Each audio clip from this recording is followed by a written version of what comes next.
What's up, YouTube? I'm Brett from Rants or Us. As always, guys, if y'all enjoy our content, don't forget to like, subscribe, and leave a comment down below. Alright, so I just think that this article on Screen Rant is pretty funny. WandaVision, Episode 3, Biggest Theories and Questions Answered. Now, I just want to say that this article is just very misleading from the very beginning because there have been no questions answered. And if this article is trying to convey that there has been questions answered, it's a liar, because every time that we have thought we figured out something with this show, the next episode or the next scene over completely blows that out of the water. It completely gets you off the stand of that, and then you're back to square one. That's just the way it's worked with this show. That's the brilliance of WandaVision, is every time you think that you've got it figured out, you know nothing. It's almost like we're all Jon Snows at this point. We know nothing. I will say this. After episode 1, I thought I had it all figured out. Thought I had everything figured out. I was like, Mr. Hart choking. I was like, that's Wanda. She's in control of it. And then, of course, there was episode 2 with the neighbor, and every time the neighbor was challenging her, she cut her hand, and she got brought back into Wanda's control. Then, of course, there was the beekeeper at the end, and Wanda was like, no, and she just rewinded that back. Episode 3 started off the exact same way, where Vision is out there, and he's starting to realize that something isn't right. Like, how is she pregnant? How is she already like 4 months along? None of this makes any sense. And then he sees Herb cutting through their fence. And he's like, okay, something's not right. This is a little glitchy. So there was that, and I was like, okay, Wanda's in control of this. But then there was that part with the stork. And I was like, Wanda's not in control of any of this. Because if Wanda was in control of it, then why could she not make that stork disappear? Who was that stork? What was that stork? Like, I've heard so many articles, I've read so many articles and heard so many people say, well, that's inevitability, and she can't take away from the inevitability. And I'm thinking to myself, yes, she can, because she created this whole thing in the first place. Like, it is her that created her own pregnancy on things. So it's like, if she's in control of this world and she's the reason why she's even pregnant, then yeah, she could have shooed that stork away in a heartbeat. Another thing that I've heard people say, that she is in, like I say, she's in complete control, and Vision is, he's dead. I kind of fall under that line. I kind of fall under, that Vision is still dead. But the only thing that bothers me, and it bothers me because of what Geraldine said at the end of episode 3 that turned Wanda off so much, was when she mentioned Pietro. When she says he was killed by Ultron. And then she's like, oh, how do you know all this? And of course, then she casts Geraldine out. That actually kind of makes me think, okay, why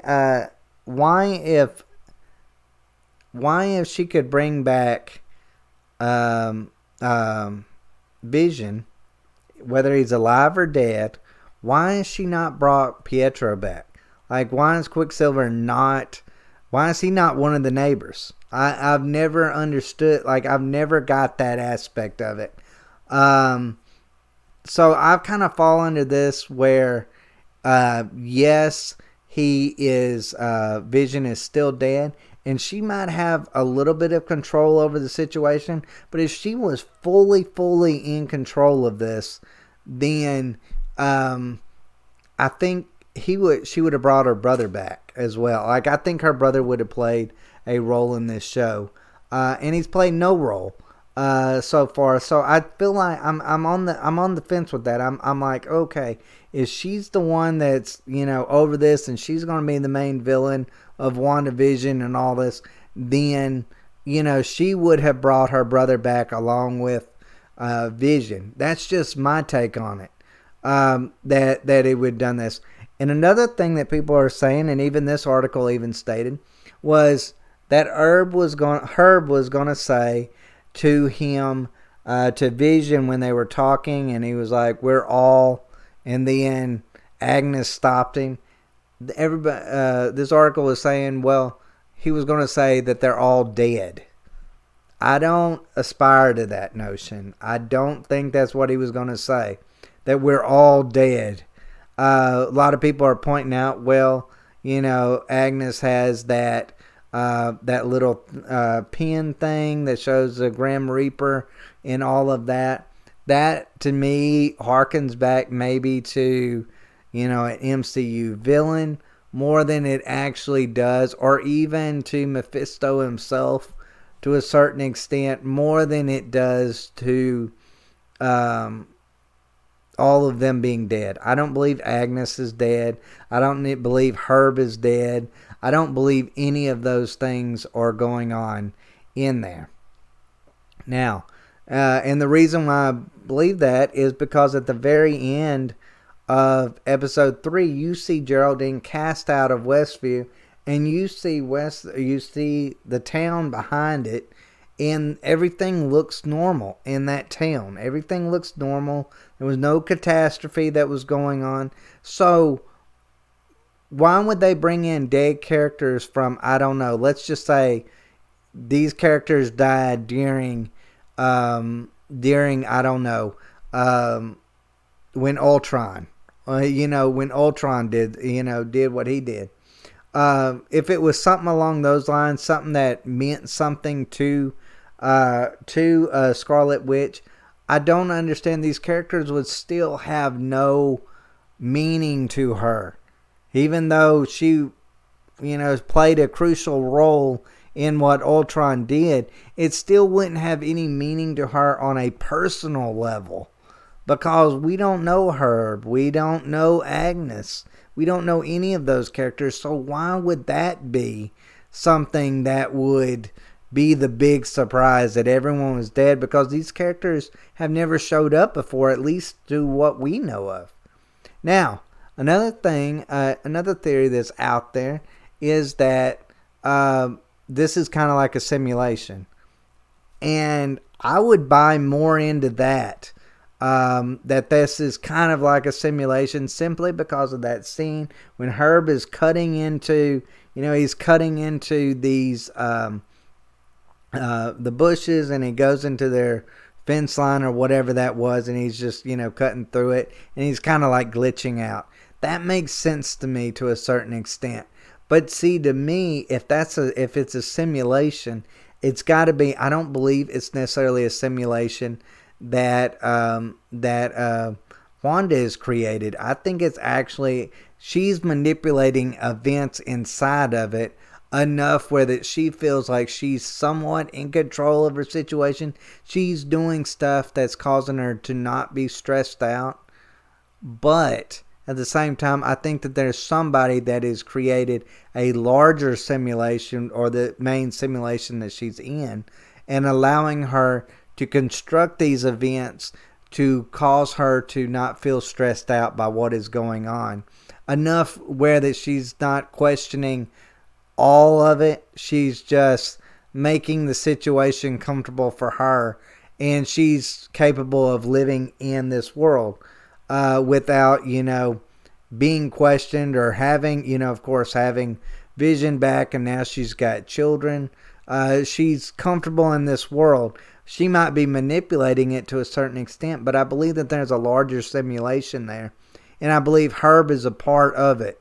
I actually think would aspire more to the idea that Herb and some of these other characters in here are not real. That they are a part of this simulation in general. Now, there's also that other theory that's out there that they're agents. And I get it. There have been agents that have infiltrated. Geraldine is one. Um, and of course, something's off about Agnes. But at the end of the day, um, Agnes mentions this one aspect of it. She says, um, we all have houses. When she talks to Vision about Geraldine, she says, we all have houses. She doesn't. So, if they all have houses, then that would go more towards the simulation theory because, of course, if they're going to make a simulation with neighbors and all that, well, all these people are going to have houses and they're going to have backstories and, of course, you've got the mailman walking down the road and everybody thinks that they've been neighbors for years upon years. Now, they might even come to a conclusion to a certain extent or accepting that they're all simulations. Because to them, they've just been programmed. So, what does it matter to them if they're simulations? It don't hurt them because they're not human and they don't have human emotion. So, for them to come to that realization that they're a simulation, it wouldn't be as devastating as what it would be for Vision. Vision was a real life human being, or not human being, but synthetic android or whatever he was. And so he knows what it's like to feel human, to feel those human emotions. So for him to think that he's a simulation would be heartbreaking. And to me, in a lot of ways, it has been heartbreaking seeing him come to this realization only to be thrown back into it. And to me, that's heartbreaking and really kind of evil and mean to do somebody along that line. And if it's Wanda doing it, then, of course, she's wrong in that way, but she's doing it out of a sense of grief. But overall, there's so many different possibilities in this show, and we're only on episode 3. So I know that a lot of these questions are going to be answered. Paul Bettany, I think it's his name, that plays Vision. He said that episode 4 is going to blow everybody out of the water. So, there's going to be this big reveal in episode 4. But as of right now, I am super excited about where it's going. Like I said, if people say that they've got questions answered, then I feel like they're just not paying attention. Because I think we're so far from it. You could say these people are SHIELD agents, SWORD agents, Hydra agents. You could go all down that list of other theories that go along with it. And I kind of get that. The only thing that I would say is I don't believe that Herb was actually going to say, we're actually, Hydra agents. I don't necessarily believe that he would come out and say that, because that might jar something in the wrong direction. That wouldn't jar it in the right way. So I don't believe he would ever admit it to that. He could have said, well, he's SWORD agents, but they really didn't go too far into the MCU with SWORD that I don't know if Vision would have even known who they were exactly. So I don't really buy necessarily into that too much. But we'll just have to see. But let me know what y'all think about these theories, and y'all feel like, and do y'all feel like I'm wrong? Do y'all think y'all got y'all's questions answered? Do you feel like you've got it figured out? I would say right now, I'd say on episode 3, I would say probably 99. You can probably can have this crazy guest and get everything right, and I get that.